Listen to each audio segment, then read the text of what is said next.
Robert Reagan here, about to read a story about stoners called Smoked Out. I've been wanting to write a story like this again for a long time, and I finally did it. I love it. My last story, man, I love that with a passion, man. It's called Black Clouds. I was planning on sharing that. Like anybody cares, but anyway, I was planning on sharing that, but I didn't because I had trouble recording that one. Um, anyway, right now I got to get my mindset and get into this next novel. I've been dreading and like procrastinating, doing my research and rereading It's Over For You and everything that I need to do to tackle this novel. And I've just been living it up, writing short stories every night, standalone short stories that have nothing to do with novels, writing poems and raps and stuff, man. You know how I do. Anybody that fucks with me and watches my shit. But anyway, I'm just trying to get my mindset to get into this next novel. Um, I love short stories more than anything, but at the same time, I do have to keep going and keep trying to do more novels. Um, I got some new little rhymes and stuff I want to kick off the top of my head real quick. I love this shit. Anything that's got to do with writing. Like I said in my story, man, I get mad at cops because they get to ride around and write tickets all day. Anything to do with writing, I want in on it. Okay, here's these verses. Control your hoe, bro. I can't stand her. I strike at good guys, bitch. Cobra Commander. You alone while your goons lot get thinner? Where the fuck you think when you fucking with some boondock sinners? See, your stuff starts out cool and tight, but ends shitty. I rape and kill your bitch, put her head on my wall. Sin City. Used to be fucking pretty little wicking chicks, pricking chicks, sticking my dick in chicks while you dipping chicken strips. Now dipping is the stricken spits. You the one who's chicken shit and I didn't even show up. I love that shit, man. It's just fun to do that and twist those words and put them together. Um, Not trying to be on no thug shit, man. Or no fucking. Don't be blasting gas or pitching rocks, but I got ladies asking for that bitching cop. I'm lying about that too because I don't have any ladies asking for this bitching cop. But anyway, that's another story. Anyway, I just love putting those rhymes together, and I'm gonna stop bullshitting and finally read this story. It's called Smoked Out.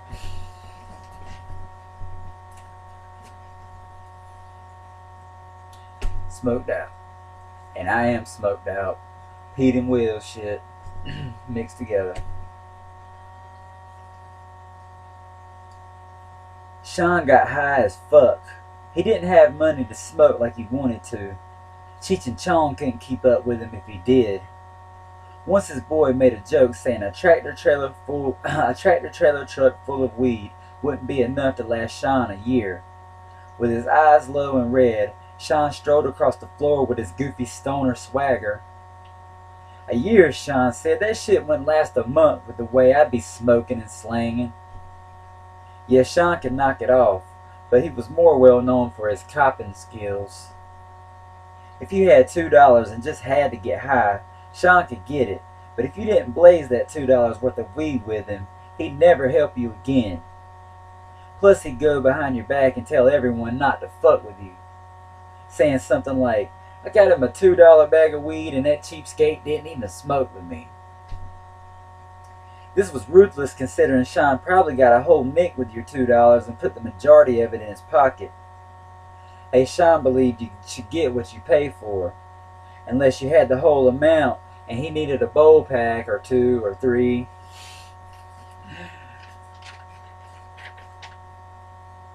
When there seemed to be a drought and no one on earth had weed, Sean would go to a hood he'd never been to before and go door to door until he found some reefer. With him it was life or death, not a simple activity for recreation and relaxation. A nick bag was just to smoke while you sit and discuss ways to cop a fat sack. Sean and his posse of sticks hicks smoked heavy like Jamaican Rastafarians. Every stoner had their own stoner ways. Two of Sean's friends, a couple, would argue over their last $15. First it would be 2 blunts and 5 in the tank. This ended up being cut to a blunt. Still no gas was bought for their car, that was already on E. Hey, they had to have cigarettes and snack cakes. By the way, if you said your car was on E, Sean would make a lame joke about your car being addicted to ecstasy. He was the definition of a pothead. Back when he had a girlfriend who got high, she and Sean had their own money arguments. Like they'd have $10 left to their name. And this chick, a hardcore smoker herself, would suggest that they buy 2 blunts. Sean liked that idea, but fearing she'd change her mind, knowing it was too good to be true, he decided to hit her with that classic stoner reverse psychology, saying we should get a blunt and put 5 in gas. When she agreed, Sean would look stunned and say, "What?" With her, he liked to fuck doggy style, gripping her thigh with one hand while holding a blunt in the other. With a pipe, he'd say something stupid like, "Look, Mom, no hands," and keep thrusting in and out while striking the lighter to light the bowl. Fucking and getting fucked up were the best things in life, and he just had to live it up. Sometimes he and friends would talk about typical things that happen when you smoked. Like getting high out of your mind and chilling and feeling good, and then you run into someone you definitely did not want to see.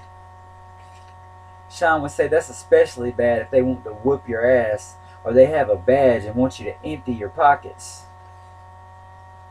Always quick with a lame joke, Sean would say, "I piss them off because my pockets are usually already empty." Winking with a huge smile, he'd say, "I stash on them." Back to snack cakes, the munchies was a ritual Sean was usually not into. Eating after smoking made him lose his buzz. But when he was blazed and did want something, Sean could never make up his mind what he wanted. He was every night shift cashier's worst nightmare. Picture your stores empty late after hours when a guy walks in wearing a hoodie with a toboggan. He has a patchy beard and looks like he hasn't bathed in ages. Right away you're thinking he's going to try and steal something or hold you at gunpoint. Pushing your tension, Sean would walk up and down every aisle, picking up random items and reading their labels before putting them back. Just when you think your nerves can't take it anymore, he'd usually walk up to the counter throwing down cookie dough and a Pepsi, sometimes Cheetos and a Dr. Pepper. It took a lot of time and patience to make those type of decisions. Meanwhile, crack dealers poisoned the community with pure uncut baking soda, killers murdered and rapists raped, drunk drivers killed innocent people in car accidents, but everything was okay because the law had round-the-clock surveillance set up on the weed spot. With help from the community, they could stop these mellow, smiling, laughing criminals who searched for change under the couch cushions to buy candy bars. God forbid they get king-sized. To combat these evil authorities, stoners had to have phones with apps that alerted them with the locations of roadblocks set up in the area. Like Sean in a stolen car driving with a teenage illegal immigrant with the vehicle fogged up with loud smoke. What good would a license check do him? Sean didn't have a license. Still, it never stopped him. He had to scheme on smoking bud and banging hot chicks. After all, that's what life was all about. Until you smoked and suddenly became a great philosopher. It's hard to see things for what they are with a level head. Sometimes you just have to get high to see the truth and rise above all the bullshit. This is Robert Reagan, and I was just reading Smoked Out and kicking some rhymes and telling you about my future novel plans. Like anybody really gives a fuck. But it's alright because I do, and I do this for me and it's fun. Don't do it anymore, and I'm being selfish as fuck, not sharing nothing with Facebook. But the people that like to watch this, I'm gonna still do it from time to time. And see, I know one person that watches it, but see, there's about maybe 3, 4, maybe 5 people that watch sometimes, and I have no idea who the fuck you are. And so, like, nobody ever leaves a comment. Like, is my stuff that fucked up that, like, nobody can ever comment? um, anyway, these people who watch my stuff and I don't know who you are, please come forward because I need fans, man. So if you watch my shit, come forward and let me know. Let me know what you think. Like, tell me if it fucking sucks. Tell me if you like it. I mean, some people's got to admit to their guilty pleasures. Anyway, I just noticed that I can just get just a few views, you know what I'm saying? And I'm still pissed the fuck off because when I did that positive story, I got 2 fucking views. Before long, you know what I'm saying, YouTube might fucking tell me, you know what I'm saying, your shit don't even get enough views to make a fucking video. So, anyway, if you do like it, man, let me know something. Anyway, thanks to everybody that watches my stuff. I love you all, man. And just know I love writing with all my heart and love it. Just love it. Don't love it any more than my kids and my family, though, man. I love all of them. Big shout out to Miranda, big shout out to Miranda, May, and Gavin. I love the fuck out of y'all. Miss you. Hope y'all doing good. And big shout out to every fucking body. Bye.